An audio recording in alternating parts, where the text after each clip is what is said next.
Si quieres mejorar el rendimiento escolar y deportivo de tus hijos, dale Implexin. Implexin es un multivitamínico estimulante del apetito. Implexin, el multivitamínico de Laboratorios Amerifarma. Bien, vamos a iniciar con un tema en base a una carta que envió el buen amigo Julio Andújar del Banco Central de la República Dominicana. Específicamente él es el director de programación monetaria del Banco Central y que le envió una carta a Diario Libre comentándole un artículo que había escrito días antes el economista Eduardo García Michel. Básicamente, lo que hace Julio Andújar del Banco Central es aclararle al país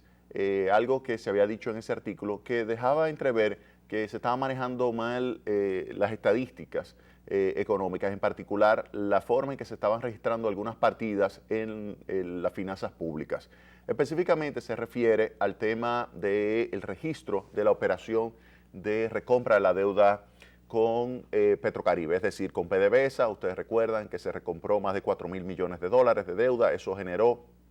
un ahorro importante por el hecho de que se recompró con un descuento de más del 50%. Eso generó un ahorro en términos del PIB superior al 3.3% del PIB, y esto favoreció significativamente lo que es la posición de las finanzas públicas. Entonces, el Banco Central de la República Dominicana, utilizando la metodología que recomienda el Fondo Monetario Internacional, específicamente el manual de finanzas públicas del fondo, pues lo registra de una manera tal que fue interpretada como no transparente por parte de Eduardo García Michel, quien veía que el DGPRES, la Dirección General de Presupuesto, pues lo estaba presentando de otra manera. Pues bien, lo que hace Julio Andújar, que ustedes pueden ver ahí en su pantalla, Julio Andújar, quien es un excelente economista, tiene un doctorado en economía por la FIU, Florida International University, también graduado primero en Puerto Rico y posteriormente entonces en Miami, en la Universidad de la Florida Internacional, o Internacional de la Florida, FIU. Pues Julio Andújar, quien es el director de programación monetaria, quien conozco hace más de 20 años, un excelente economista,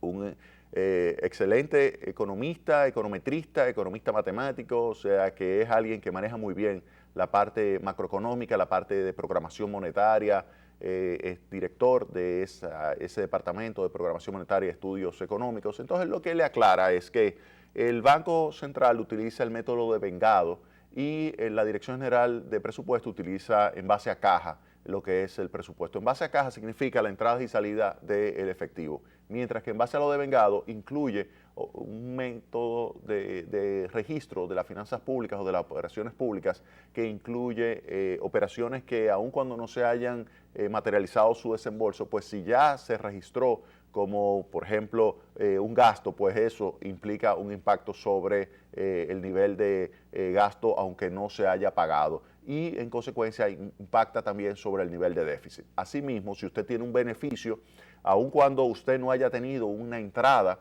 de los recursos, por ejemplo, como en el caso de una condonación, aun cuando usted no haya tenido una entrada de recursos en términos de efectivo, pues se registra como una ganancia que impacta entonces favorablemente la posición financiera. Y por eso es que hay cierta discrepancia, que no es tanto una discrepancia en términos de la diferencia en real en las finanzas públicas, sino es una discrepancia por el hecho de que son metodologías distintas. Si se utiliza la metodología igual en ambos lados, pues entonces en ambas instituciones, entonces el resultado es el mismo. De manera que lo que hace, y yo se los recomiendo que se lean esa carta que está en Diario Libre, lo que hace Julio Andújar, ahí está la carta, lo que hace Julio Andújar es explicarle con mucho detalle a Eduardo García Michel cómo es que se registra esa operación. De tal forma que al final lo que queda claro es que en realidad esta operación de descuento o de ganancia de capital que se registró por parte del gobierno cuando adquirió esa deuda de Petrocaribe, pues es digamos un ajuste que se registra y que mejora la posición financiera, pero que se sabe muy bien que no es algo que está relacionado con el desempeño continuo de las operaciones de ingresos y gastos del gobierno, sino que es una operación de una sola vez. Y asimismo lo reconoce y lo señala y lo aclara muy bien Julio Andújar, de manera tal que no es que no haya transparencia, todo lo contrario, hay mucha transparencia en el manejo de lo que son esas estadísticas, se cumple, y cuando se hace el ajuste por parte y el registro por parte del Banco Central, si usted va a la nota al pie, se da cuenta de que dice que se está utilizando la metodología del Fondo Monetario Internacional. De hecho, también en Hacienda, el Ministerio de Hacienda utiliza esa misma metodología, porque me he reunido con algunas personas allá en Hacienda y he visto la forma en que lo tienen registrado y también así mismo lo establece. Asimismo señalan con una nota al pie que esa parte de la posición financiera para este año, principalmente el primer semestre, ha estado condicionada por el ajuste que se ha hecho a la ganancia de capital, que cuando se coloca encima de la línea genera un ingreso adicional que disminuye el déficit de las finanzas públicas. Y en vez de tener un déficit, pues las finanzas públicas en el primer semestre de este año, pues registró un superávit por el hecho de que había una ganancia de capital importante, que se estaría calculando en 93.157 millones de pesos, lo cual lleva a la posición de las finanzas públicas del primer semestre a un superávit de 1.8% del PIB. Entonces, yo creo que ese artículo, que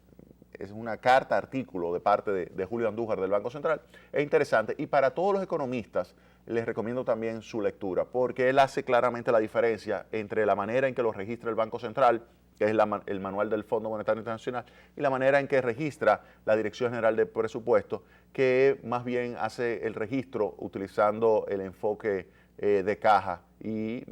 que no es utilizando el método de lo devengado como lleva a cabo el Banco Central de la República Dominicana, pero que al final, cuando usted corrige por esa diferencia metodológica, al final le va a dar que es el mismo resultado. Entonces, eso quería iniciar con esas palabras, este Tecnopol. Y ahora sí voy a pasar a lo que sería ya el comentario sobre el presupuesto, que en el programa pasado hice digamos, presenté algunas ideas, pero hoy quiero comentar otras más detalladas. Lo primero es el tema de lo que sería, digamos, en términos macro. ¿Qué es el presupuesto de este año 2016 en términos macroeconómicos? Bueno, en primer lugar, es un rompimiento con el ciclo político, donde el ciclo político afectaba a las finanzas públicas y generaba un déficit muy importante. Por ejemplo, en el año 2012 hubo un déficit de 6.7% del PIB. 6.7% del PIB hubo de déficit del gobierno central en el año 2000, o del sector público no financiero, mejor dicho, en el año 2012. Un 6.7% del PIB que impactó de una forma negativa sobre la capacidad del sector privado de poder crecer, y por eso hubo una desaceleración del ritmo de crecimiento de la economía, a pesar de que había un exceso de demanda del sector público. Ahora bien, para este año el gran reto es cumplir con el presupuesto que se acaba de enviar. El presupuesto que se acaba de enviar lo que tiene de déficit es 2.3% del PIB, es decir, que se ha ido disminuyendo y continúa disminuyendo ese déficit, y se prevé que para el año 2017 y 2018 siga cayendo y baje ya por debajo del 2% del PIB, y ya ahí comenzaría a estabilizarse el nivel de deuda pública como porcentaje del PIB. Entonces, el primer punto que hay que tomar en cuenta es que efectivamente con esta decisión de parte del gobierno lo que se estaría haciendo es establecer un nivel de déficit público que rompe con el ciclo político. Es un mensaje de responsabilidad en el manejo de las finanzas públicas. El monto total del proyecto de ley de presupuesto general del Estado asciende a 663.558 millones de pesos, 663.558 millones de pesos, y se prevé que los ingresos fiscales van a crecer 7.7%, alcanzando los 490.298 millones de pesos, y el gasto público crecería en 7%, colocándose en 566.191.8%. Estas variaciones son ligeramente menores que el crecimiento del Producto Interno Bruto en términos corrientes, que es 9.7%. Lo que significa es que están creciendo menos que lo que estaría creciendo la economía y por lo tanto el nivel de ingresos, así como el gasto como porcentaje del PIB, estaría cayendo para el año que viene. Vamos a hacer una pausa y entonces vamos a entrar en el próximo segmento ya a ver algunas medidas por el lado del gasto, así como también algunas medidas por el lado de los ingresos y ver cómo eso va a afectar a la sociedad el próximo año. Vámonos a la pausa y retornamos en breve con más Tecnopol.